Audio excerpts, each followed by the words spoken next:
Inspiring interviews with today's top landlords. This is the Rental Income Podcast. And now, Dan Lane. Before we get into today's podcast, I just want to give a great big welcome to a brand new sponsor of the show. It's Zora.io.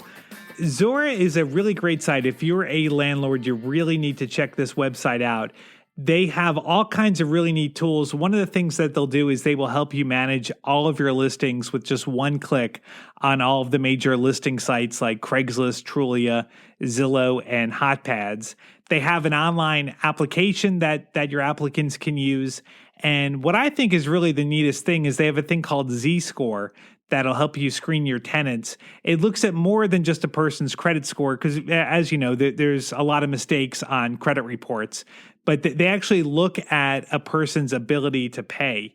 And through Z-Score, they've actually been able to halve the default rate compared to just looking at a person's credit score. If you go to Zora.io/offer, you can try it free for 30 days. That's Zora.io/offer. And Zora is spelled Zora. If you missed that, I will go ahead and put a link on our show notes page. You can find it at rentalincomepodcast.com/episode 77. Joining me on the podcast today is Kevin Purser, and Kevin is building his rental portfolio using turnkey rentals. And I want to learn more about this because I'm really curious about turnkey rentals. Kevin, welcome to the show. Why don't we start with you telling us what got you interested in owning rental properties? Absolutely. Thanks, Dan, and thanks for having me on the show. Sure. So as far as the getting into rental properties, it's kind of interesting. My story is it kind of started a while back, but basically I was living out in the Bay Area back in 2000, and back then starting my industry in the tech industry, real estate prices and rentals over there were just crazy, right? So I just gotten kind of a little bit annoyed with how much money of my salary is going to pay for rent and things like that. So really early on, I kind of decided that I wanted to, figure out a way around that, figure out a way to kind of stop throwing away that much money in terms of paying for rent and things like that. So I knew that real estate was something I wanted to do. I just wasn't sure, what I was going to be figuring out how to do yet. Mm-hmm. Right. Okay. So, but basically what happens is you fast forward, and I decided that every primary residence that I would buy from that point forward would be, at least a 2-bedroom, 2-bathroom place, because my initial idea was I would basically get some roommates in, and they would help me pay for the mortgage and things like that. Mm-hmm. And so my real estate agent here in the DC area that I started working with, and she saw what I was trying to do, and she figured out what my goals were. She initially suggested, hey, why don't you just get your real estate license? I could work with her and focus on her investor buyers. And that was, one way to kind of get into the real estate market in a more professional sense. Sure. And so I started doing that, and I started liking where that was going. And ironically, she also knew that I was trying to focus on rentals for myself. And I think she stumbled across your podcast really early on, and she introduced me to it. And I started listening to the podcast, and it was perfect because I hadn't really found that kind of content anywhere before. Right. And in one of your earlier episodes, one of your guests had started talking about the turnkey properties. And, that idea really intrigued me, right? Because I actually have a regular job, which keeps me pretty busy. So if I could find some sort of turnkey properties where, a lot of the work is being done for you, sure, at a cost, but, if a lot of the work is being done in terms of identifying properties, identifying property management, getting tenants in place, all those sorts of things, if that's being done for you, that really helps out in terms of, being able to own these kind of properties without having to worry about a lot of the normal landlord hassles you might have to deal with. And so you never actually ended up buying any properties locally. You went straight to turnkeys? I actually did buy one locally. This was before I kind of found out about the turnkey idea. So I did buy one here in the DC area. And, as you know, I mean, the amount of money you have to put down to buy a place that would be cash flow positive from a pure rental perspective is just huge. Yeah, right? it really doesn't make sense. And it's like that in a lot of major cities where the prices are just so high and the rents aren't high enough. So exactly. Were you, at that point when you bought that place, did you really understand the numbers of how things work? Or were you thinking, well, this is a good deal, this is probably going to appreciate, this is maybe a good investment? I kind of looked at that. I was still looking at that one as another principal residence that I would buy, move into, but it was a big enough townhouse that I would get a handful of roommates to kind of help pay down that mortgage. And that's kind of the initial thought behind that one. So that's what I was thinking. And we're both in the same market. If anyone doesn't know, we live not too far from each other, but that's really in our city where things are so expensive. Having roommates is really one of the only ways that you can get above market rent. So were you able to cover the mortgage with the roommates? And then I guess were you having to kick in some money yourself? Yeah, I think in that particular property, I think between the 3 rooms that I had, that was pretty much cash flow neutral. So, give or take a little bit, but that was... Well, that's pretty good for around here. Yeah. Exactly. So for anyone that doesn't know, why don't you just quickly tell us what a turnkey is, just in case this is a new concept to anybody? Sure. Yeah, absolutely. I mean, the whole concept of the turnkey rental property is the fact that you're basically understanding that somebody is going to be doing the same kinds of things that you would be doing yourself if you're looking for your own property to buy. A lot of that's being done, right? So I'm actually working with a broker who has gone into different, macro markets, different regions in the country to figure out where are good investor advantage kind of markets right now. So they do that work, and then they go into those different markets and figure out, who are the biggest wholesalers, who are the biggest flippers, and those kinds of sellers. And from a volume perspective, they approach those kinds of sellers, work out deals, and then they can start promoting those properties. And they're also making sure that these sellers, either the sellers themselves, or there is some other good property management people, companies in the same local area, such that once you buy the property, it can automatically or just immediately be turned over to those property management companies. And at that point, hopefully, in most of the cases, the turnkey properties are also kind of there's the assumption that there's going to be a tenant in place at the time you close on the property. So the idea is that from day one, when you buy the place, it's already cash flowing.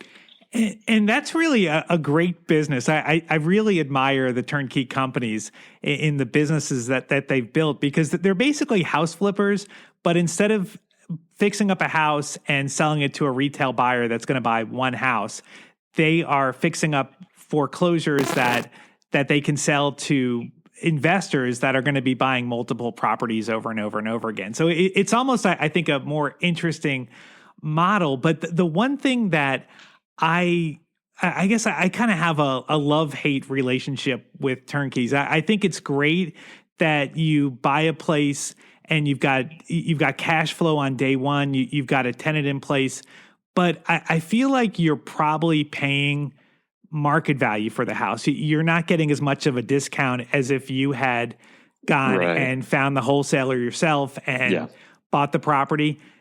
Was that a concern at all? Not really, because that's definitely true, right? That's one of the things when it comes to kind of recognizing what this whole value proposition here is that, you're going to end up paying for some of what that's being, if you think about it, they're doing a lot of work too, right? They're actually doing the flipping themselves. They're identifying which properties would actually be good investments. They're doing some of that for you already. So, I kind of personally look at it as that's a perfectly valid exchange in terms of, what they're doing for my paying market value for the property. Okay. I'm not personally looking so much at, long term.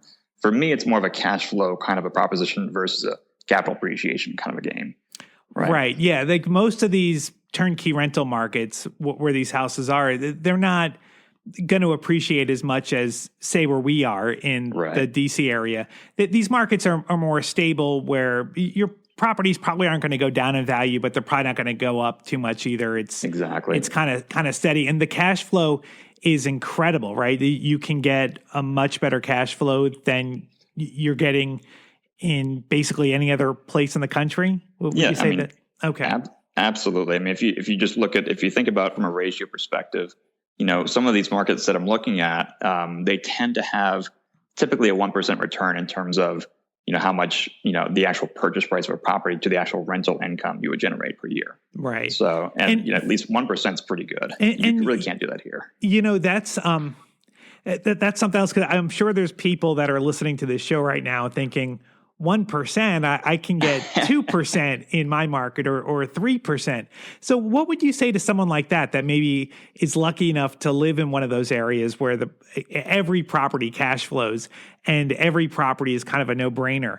Like, would you say that for those kind of people, a turnkey maybe isn't the best way to go? Or can you find turnkeys that maybe are at 2% or higher? It depends in terms of even just identifying the properties is one thing, but still some of the value of the turnkey folks is that, if from an investor perspective, you can just go up to these folks and just know that you're buying something that they're already, they've done the renovation work, they've identified tenants, right? Even if I were to live in one of those areas where the actual purchase price of the homes were reasonable, I would still have to do a lot of work myself, right? I'd still have to do the renovations. I have to know the guys who could do those kinds of quality renovations. I'd still have to find tenants and manage the property and all that stuff as well. Whereby with the turnkey property itself, all that's kind of taken care of. And the renovations and the work they're going to do is a great point, because the turnkey industry is kind of like the Wild West. A company will call themselves a turnkey company, and some of them are doing a full rehab. They're legitimate companies, and that they're maybe putting on a new roof or a new HVAC system, and they're fixing the house up and making it really nice. Mm-hmm. Other companies are sending a guy in there for a few hours and he's just basically fixing anything that's broken. Yeah. They throw a tenant in there. How did you make sure that your turnkey company was legitimate? Like, did you vet out a couple of companies to make sure that this company was good? So that's a great question, because the truth is, I think in my first experience, so the broker that I work with, they introduced me to other, wholesalers in different areas. So the broker themselves have done as much work as they can, but they're not really local to those markets either. Right? So initially, my first couple of transactions, when they introduced me to a seller, I probably didn't do enough vetting as I would have personally liked.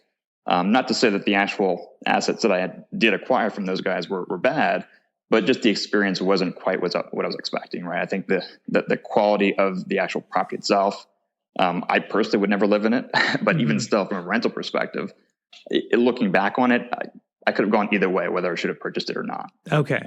But that experience was certainly good in terms of leveraging that into the next set of purchases, knowing what to ask those sellers at that point. Having been through a kind of an experience before was really kind of instructional, I think. Right. So what are some big takeaways? If someone's looking to buy their first turnkey, what are some things that are important to ask or to check out with the company you're thinking about doing business with?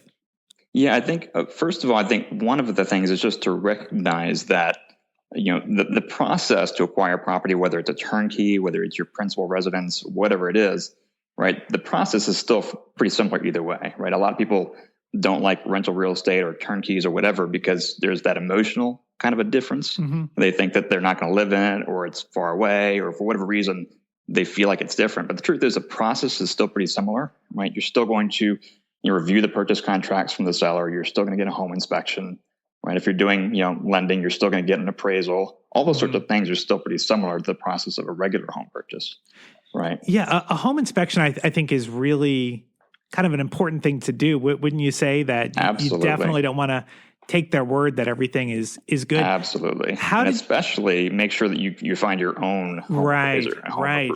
Because, you don't want to use their guy. Yeah, right. Exactly. So how did you find a home inspector? Because obviously you're not from that city. You don't have any connections. How did you find somebody? Right. Yeah, I just went online and just looking through reviews from Angie's List and Home Inspector, I think is our I forget the other website, but just doing some research online and then calling up a bunch of different people in those local markets and just kind of talking to those different inspectors and asking what they would do, what kind of time frames, what kind of reports they would get back to me, all this stuff. Again, knowing that I'm not local, having a communication is important, right? Knowing what kind of information they'd be passing back to me and what time frames is kind of important as well. And most home inspectors today have a really good report. I mean, they usually have pictures and you really have a good feel of the house. So did you feel comfortable after you got the inspection back? I did. And in all the cases too, again, since, if I were local, it'd be one thing, I'd be with the inspection, right, when it's actually happening. But in these cases, all the inspectors, They went through an initial report, gave me a fantastic little booklet with pictures and good explanations of everything they found. And then at that point, I went back, of course, to the sellers and negotiated what items to fix and whatnot. And then after that, I made sure that the home inspectors would be willing to go back out after the seller claimed that they remedy everything and just do another inspection just to make sure that, those items hadn't been addressed to their satisfaction. What kind of items came up? The whole gamut. And it's interesting because this is where the home inspection from a third party is very important, right? Because I think in one of the initial couple of properties, there had been, I think it was around 6 months worth of quote unquote renovation work going on. And after the inspection at that point came back, and one of the townhouses had an active termite infestation. Oh, wow. Eating through the foundation. I think there was something like 6 or 7 floor joists that have been eaten through to the point where my inspector said the property needs a structural evaluation. Wow. So that was a great cue to walk away from that one at that point. It's amazing that the turnkey company even bought that property, that they didn't get their seller to fix it. Because, I feel like a lot of times they're buying foreclosures. And when there's a termite problem, the banks will fix that. So I wonder why they didn't. That they didn't get that taken care of up front, but I guess there could be a lot of different situations. I was surprised, but at least again, just having that inspection, having that third party inspection and their follow up was just really important because obviously at most, a lot of times that might go missed if it's an inspector they recommend or whatever the case is there. So all of your properties, are they all in one market or did you buy in different markets? I've actually bought in a couple of different markets. I have the one here in DC. I've got some in Philadelphia. I've got some in Indianapolis. And so just different areas around the country. But, those are a couple of places I've looked at so far. What made you want to pick those markets? Like, were those markets, did you evaluate other markets and find that those were the best for what you were trying to do? Or like, how did that come about? Yeah, I think initially, since Philly was my first market, my first kind of foray into the whole turnkey, experience. Again, talking to other sellers after that experience was informative for me because I think when I talked to a couple of people in other markets like Chicago, I got a sense that they really focused their kind of tenant placement on Section 8 kind of tenants. Okay. And not that there's anything wrong with that, but that's just personally not something that I want to deal with there. So I avoided that market. And I was looking at Kansas City as well as Indianapolis as well. Those are the two areas I looked at afterward. Okay. And how did you research the areas, like to know if they were good cities and then also if the neighborhoods you were buying in were good neighborhoods? Yep. So as far as that goes, I think, the broker that I've worked with, they've kind of identified a couple of those macro markets. So Kansas City, Indianapolis, things like that.